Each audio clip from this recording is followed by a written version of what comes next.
वृंदावन में एक भक्त था महाराज, नाम था उसका अलबेला। अलबेला महाराज रोज बांके बिहारी जी के दर्शन करने के लिए जाता था। सत्य घटना है महाराज। रोज उसका नियम था कि आज मैं बांके बिहारी जाऊंगा। सभी मित्रगण महाराज मिलते और अलबेला उनके साथ में जाता बांके बिहारी जी के दर्शन करने के लिए। आज अलबेला पहुंचा बांके बिहारी जी के दर्शन करने के लिए, और जब अलबेला ने जाकर के बांके बिहारी जी के दर्शन किए तो आज अलबेला की सखाओं को बांके बिहारी दिख रहे हैं। सभी लोग बांके बिहारी जी के जयकारा लगा रहे हैं, बोलिए बांके बिहारी लाल की जय। परंतु अलबेला को आज दर्शन नहीं हो रहे। अलबेला सोच कर रहा है कि आज गोविंद मुझे दर्शन नहीं दे रहे, ऐसा क्या हुआ, मेरे जीवन का कौन सा पाप उदय हो गया कि अलबेला सोच रहा है कि मुझे गोविंद के आज दर्शन, बांके बिहारी के दर्शन नहीं हो रहे हैं। अलबेला कहता है भैया तुम्हें भगवान के दर्शन हो रहे हैं, आपको बांके बिहारी दिखाई पड़ रहे हैं? बोले हाँ मुझे बांके बिहारी, देखो कितनी सुंदर पोशाक पहनी है, आज बांके बिहारी ने कितना सुंदर मुकुट को धारण किया है। अलबेला तुझे दर्शन नहीं हुए? अलबेला ने सोचा कि अगर मैं इनको बता दूंगा कि मुझे बांके बिहारी जी आज नहीं दिख रहे हैं तो ये लोग मेरी हंसी उड़ाएंगे। संसार वाले महाराज बड़ी विचित्र हवा है संसार वालों की। कब आपकी तारीफ करने लगे, कब आपकी बदनामी, आपका महाराज चुगली करने, निंदा करने लगे, कभी पता नहीं है। इसलिए बस उसी पर विश्वास रखो। अलबेला ने कहा, बोले नहीं भैया मैं तो बस तुमसे पूछ रहा हूं, हाँ मुझे भी भगवान के दर्शन हो रहे हैं। और अलबेला ने मन में सोचा कि बांके बिहारी जी आज क्या हो गया जीवन में। अलबेला ने आंखों को मीड़ा, फिर से बांके बिहारी को निहारा, पर मेरे बांके बिहारी के दर्शन अलबेला को नहीं हो रहे हैं महाराज। आज अलबेला लौट आया और अलबेला लौट करके महाराज घर नहीं गया। आज अलबेला सीधा वृंदावन बांके बिहारी जी के दर्शन करके सीधा यमुना जी के घाट पर पहुंचा। और अलबेला भक्त ने महाराज कहा, बोले गोविंद, हे यमुना जी, मेरे से कोई अपराध हुआ हो, मेरे से कोई गलती हुई हो तो उसे आप क्षमा कर दो। मैं बांके बिहारी के बगैर नहीं रह सकता। आज मुझे बांके बिहारी जी ने दर्शन क्यों नहीं दिए यमुना जी? हाँ अगर मेरे से कोई अपराध बना है तो मुझे क्षमा करिए, पर मेरे बांके बिहारी मेरे से दूर मत जाइए, मुझे दर्शन दीजिए। आज अलबेला ने यमुना जी में आचमन की, प्रणाम किया।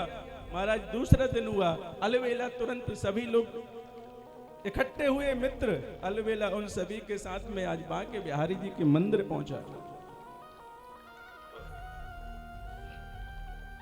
बांके बिहारी जी के मंदिर पहुंचा अलबेला। आज फिर महाराज बांके बिहारी जी का जयकारा। अच्छा, बांके बिहारी जी के मंदिर में कौन कौन गया है? बहुत भीड़ होती है महाराज, और वहां जब धक्का मुक्की होती है ना तो सब लोग यही कहते हैं, बांके बिहारी लाल की जय।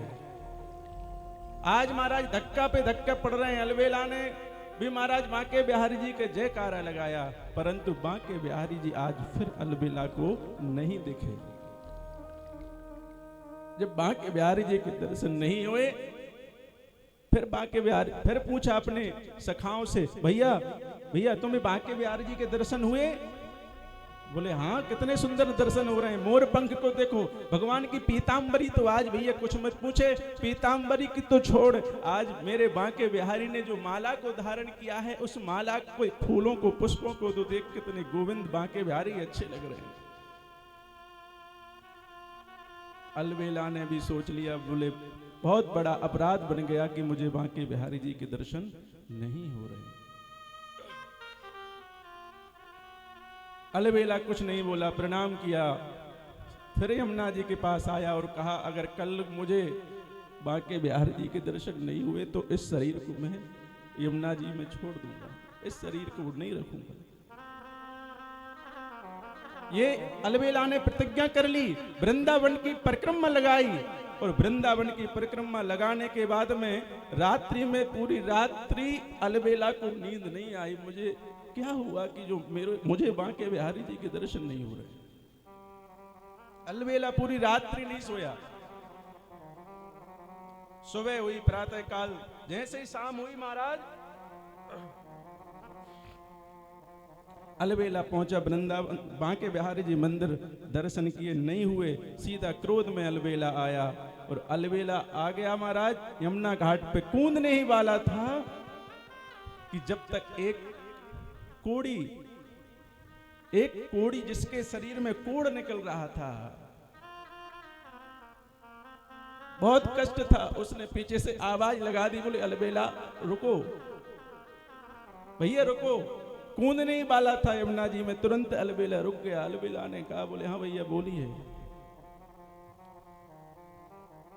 बोले आप मुझे ये कह दो कि मेरा ये जो कष्ट है ना शरीर में, मेरे जो शरीर में कोड़ है, कष्ट है, ये दूर हो जाए।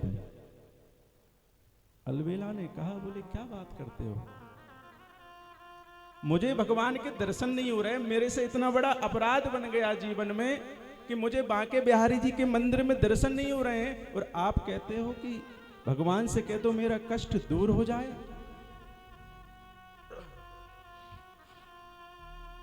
कोड़ी ने कहा, बोले भैया मुझे स्वप्न आया था, और स्वप्न में मुझे भगवान ने कहा कि एक मेरा अलबेला भक्त है, मेरा एक अलबेला भक्त है वृंदावन में, वो नित्य दर्शन के लिए जाता है, अगर वो कह देगा कि तेरा कोड़ ठीक हो जाए, भगवान कृपा कर दो इसका कोड़ ठीक हो जाए, तो मैं तेरा कोड़, तेरी बीमारी ये दूर कर दूंगा। अलबेला को विश्वास नहीं हो रहा है। अलबेला ने कहा, बोले भैया स्वप्न देखा है तूने, और स्वप्न कभी सच्चे नहीं होते। मुझ में इतनी सामर्थ्य नहीं है कि भगवान मेरा कहना मान लेंगे। बोले भैया अब एक बात बताओ, बस आप कह दो ना, माने या ना माने वो भगवान की मर्जी है, पर आप मेरे कहने से एक बार तो कह दो कि हे भगवान इसका कोड़ सही कर दो, इसकी बीमारी ये दूर कर दो, इसका कष्ट दूर कर दो। तो अलबेला ने कहा, बोले ठीक है भैया, आप नहीं मानते हो तो मैं प्रार्थना करता हूं कि हे मेरे बांके बिहारी, मेरे से जो अपराध हुआ है, आप मुझे दर्शन नहीं दे रहे हैं, ठीक है, परंतु अगर मैंने पूजन पाठ किया है, आपका सच्ची श्रद्धा के साथ आपकी मैंने भक्ति की है, भजन किया है, तो इस कोड़ी का ये कोड़ दूर हो जाए, ये कष्ट दूर हो जाए, बीमारी दूर हो जाए, ऐसी कृपा करो। और जैसे ये कहा तुरंत उसका कष्ट दूर हो गया, जो कोड़ था वो शरीर में हट गया, स्वस्थ हो गया, एकदम स्वस्थ हो गया महाराज। और अलबेला ने कहा, बोले गोविंद मान गया, आपने मुझे तो दर्शन नहीं दिए पर मेरी वाणी को और सिद्ध कर दिया। और जैसे अलबेला कूदने वाला था यमुना जी में, क्योंकि अलबेला ने यह संकल्प किया था कि कल में अगर मुझे बांके बिहारी जी के दर्शन नहीं हुए तो मैं इस शरीर को नहीं रखूंगा। वो संकल्प उसका दृढ़ था महाराज, दृढ़ता थी उसमें। जैसे कूदने लगा यमुना जी में अलबेला, तुरंत मेरे बांके बिहारी आए और हाथ पकड़ लिया, बोले अलबेला कहां जा रहा है? अरे अलबेला तूने मेरी सच्ची श्रद्धा से भक्ति की है, तूने सच्चे भाव से मुझे याद किया है। अलबेला तू आज अपने प्राणों का अंत करने जा रहा था। अलबेला ने जैसे ही भगवान को देखा चरणों में गिर गया और कहा, बोले प्रभु आप ये कौन सी मजाक कर रहे थे? आप मुझे दर्शन नहीं दिए आपने, अब कहां से आ गए? तो देखो ध्यान रखो, अलबेला से भगवान ने क्या कहा। तुरंत भगवान बोले अलबेला से, बोले अलबेला तू रोज नित्य मेरे दर्शन करने आता था, तूने दर्शन किए और तेरी भक्ति इतनी ज्यादा हो चुकी है, इतनी ज्यादा हो चुकी है कि मैं भी अब अपने आप को यह समझता था कि किसी ने मुझे खरीद लिया है, किसी ने मुझे खरीद लिया है। अब इस एहसान कर दिया था तूने भक्ति करके, तेरा ये एहसान मुझे चुकाना था। तब जाकर के ये लीला मैंने ही की कि अलबेला इसको कोड़ था, इसको स्वप्न मैंने ही दिया। तेरी भक्ति इतनी हो चुकी थी कि मुझसे रहा नहीं गया। क्यों? क्योंकि अलबेला जो रोज वृंदावन में दर्शन करने जाता था ना बांके बिहारी के, कभी उसने बांके बिहारी जी से कुछ नहीं मांगा। बांके बिहारी जी से अलवेला ने कभी ये नहीं मांगा कि हे प्रभु मुझे धनवान बना दो, मुझे पैसे वाला बना दो, मेरा कष्ट दूर कर दो, कभी नहीं कहा ये बांके बिहारी जी से। तब जाकर के आज अलवेला को भगवान ने दर्शन दिए।